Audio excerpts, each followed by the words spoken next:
Anong mensahe ang kailangang marinig ng mga earth signs nowadays o within 1 week from now?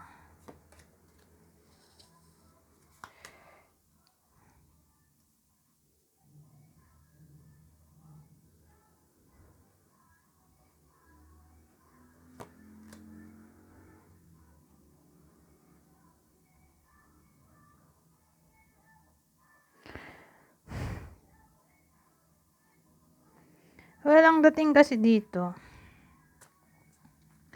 may someone na para bang ang desire niya ay maging social climber o climber. Pero hindi naman niya magawa. Siguro dahil mahirap siya. Pero ganun eh. Parang gusto niyang maging in. Pero hindi afford. So parang ang dating trying hard siya dito. So pwedeng kayo to ma-encounter nyo yung someone na ganito.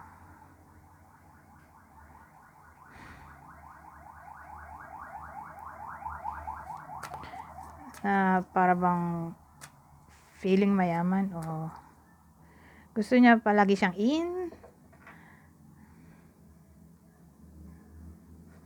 So yan, parang ano siya, pwede ring inggitera o selosa. So sino kaya ang possible na taong to kung hindi kayo to?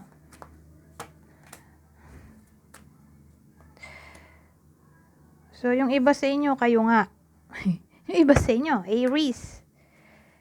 So yung ibang Aries ay maaaring maging ganito o kakilala nyo na Aries. Okay? Capricorn o Capricorn.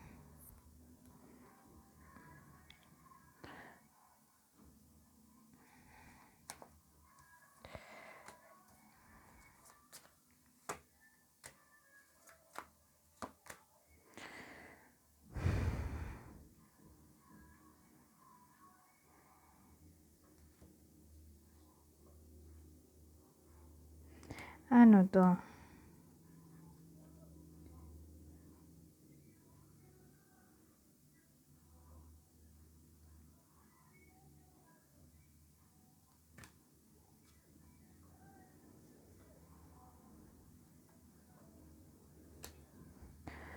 So ang dating yung iba sa inyo, okay? Parang may problem sa fertility. Baog sa madaling salita o hirap makabuo. Na para bang matagal ng issue.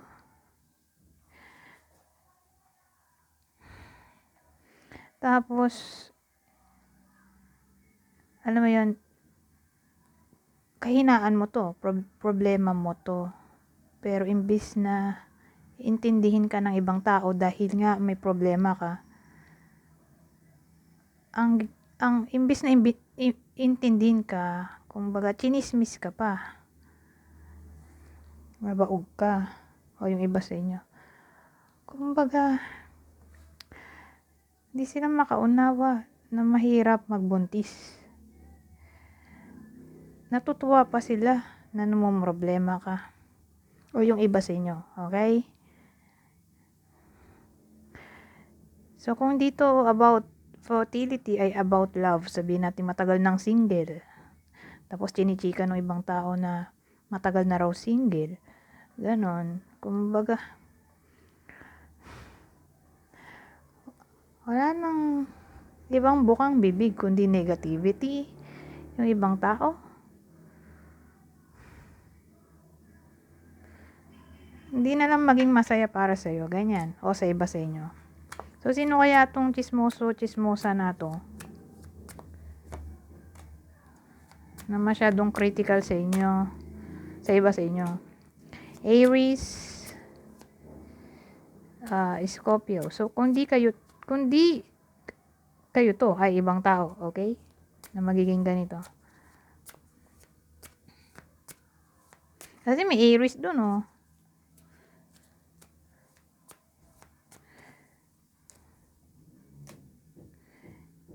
Ay, Earth sign nga pala tayo, no? Hindi ko nang nalimutan. Nasa isip ko yung fire sign. So, ang topic natin ay Taurus, Virgo, Capricorn. So, ito Capricorn. Ito ay Aries. Okay? So, dito, kapwa Capricorn. O, sila mismo, doon sa unang spread.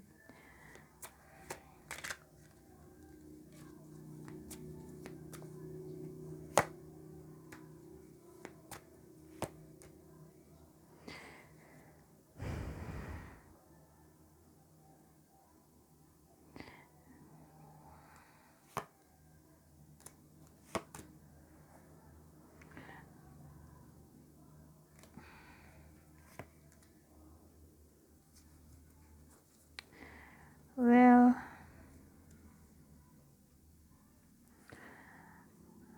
teka, usod natin. So, ang dating kinlarify ko, napunta dito. Kasi mahirap eh, walang space dito. So, dito na lang. Ang dating dito may someone na para bang di maka-move on dahil sa nasira niyang pangarap. Na-stress siya dito. Dahil yung gusto niya, hindi na siya gusto. O pwede rin namang ex to. Nag-away sila, nag-break. Ang dating di siya maka-move on sa ex niya. Yun talaga yung pinangarap niya, kaya lang di nag-work. So, ganun yung dating. So, within 1 week from now, yung iba sa inyo, di pa rin makaka-move on sa ex nila. So, sino kaya yung possible ex? Scorpio, Leo? Kuha tayo ibang deck.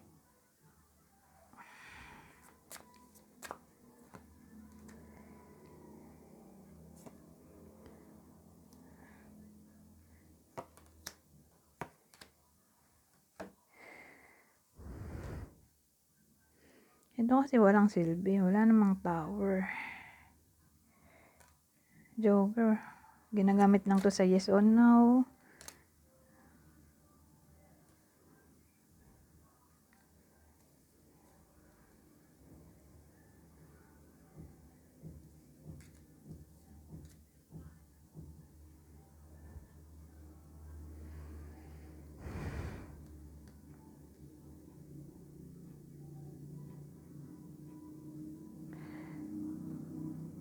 Wala rin silbi to. Oh.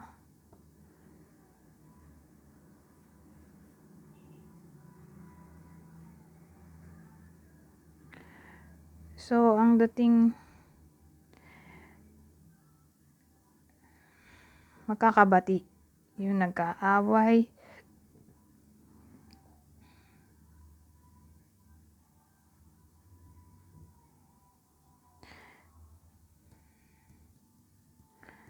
Ito naman, beware sa possible enemy. Fake friend to. Unsuspected enemy. Na para bang kahit ano mang mangyari within 1 week from now, kahit na maging malungkot kayo. Yung iba sa inyo, ay tuloy pa rin ang buhay dito. Ganun ang dating. Pipiliting mag-move on. Ano ba? Ayun na lang. Anyways, hanggang dito na lang. Goodbye. For now.